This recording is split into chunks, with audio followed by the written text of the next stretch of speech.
নমস্কার, welcome to my another mini blog. আজ আপনাদের সাথে শেয়ার করব আরও একটি পাঞ্জাবি পেন্টিংয়ের ভিডিও। যেমনটা আমি আগেও বলেছি, এই বড় বড় কলকা আমার হাতেই বেশি বানানো হয় আর আমার ক্লায়েন্টরা এগুলোই বেশি পছন্দ করে আমার থেকে। হয়তো আমি এটা ভালো পারি তাই, তবে এই কাজটা করার সময় আমি বেশ ভয় পেয়েছিলাম।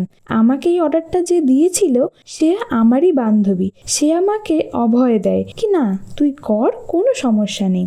এই অর্ডারটি সে তার দাদার জন্য আমাকে দিয়েছিল আর আমার ভয় লাগছিল, কারণ এটা বড় কলকার কাজ হলেও কাজটা ছিল অনেকটাই বড়, মানে যতটা আমি করি তার থেকেও এটা অনেকটা বড় আর অনেকটা ঘন কাজ। তার উপরে ও বলেছিল হলুদের উপর কালো দিয়ে করতে, তাই আমি বুঝে উঠতে পারছিলাম না এটার এন্ড রেজাল্টটা আসলে কেমন আসবে। কিন্তু ও আমাকে সাহস দিয়ে বলল, তুই কর না, কিচ্ছু হবে না, দেখবি ভালোই হবে। তো ওর কথাতেই একটু সাহস সঞ্চয় করে লেগে পড়লাম কাজে। অ্যাজ ইউজুয়াল আমি ক্যামেলের ফেব্রিক কালার ইউজ করেছি আর এই কাজটি করতে কিন্তু আমার 2 দিন সময় লেগেছে। আমি একটু সময় নিয়েই কাজটি করেছি, যেহেতু অনেক বড় কাজ আর ওই অল্প আউটলাইনিংগুলো করেই নিয়েছি। আর যেহেতু বড় কলকা তাই বেশি কিছু আমাকে আগে থেকে এঁকে নিতে হয়নি, তবে ওই অল্প আউটলাইনিংগুলো করে বাকিটা আমি 000 তুলি দিয়েই করার চেষ্টা করেছি। আর ভরাট করার সময় একটু মোটা তুলি নেওয়া যেতেই পারে, তাতে কোনো সমস্যা হয় না। তবে এই কাজটা করতে করতে আমার না বড্ড বেশি ধৈর্যের অভাব পড়ছিল।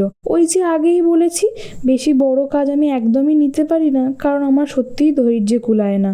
আমার খুব ভয় লাগে কি আমি আদৌ সেটা শেষ করতে পারবো তো। আর এই ভয়েতেই আমি আজ পর্যন্ত কখনো শাড়ি বা ছাতার উপর কাজ করিনি। শুধু আমার এটাই ভয় লাগে কি আমি আদৌ সেটা শেষ করতে পারবো। আমার তো একদমই মনে হয় না। জানি না আপনারা বলবেন কি আমি আদৌ সেটা করতে পারবো কিনা, তাহলে আমি একটু চেষ্টা করে দেখতে পারি। আর এটার ফাইনাল রেজাল্টটা আপনাদের কেমন লাগলো সেটাও কিন্তু জানাতে ভুলবেন না। আপনারা যারা প্রথম পাঞ্জাবি পেন্টিং এর কথা ভাবছেন তারা কিন্তু এরকম বড় বড় নকশাগুলো ট্রাই করতে পারেন। আজকের মতো এইটুকুই।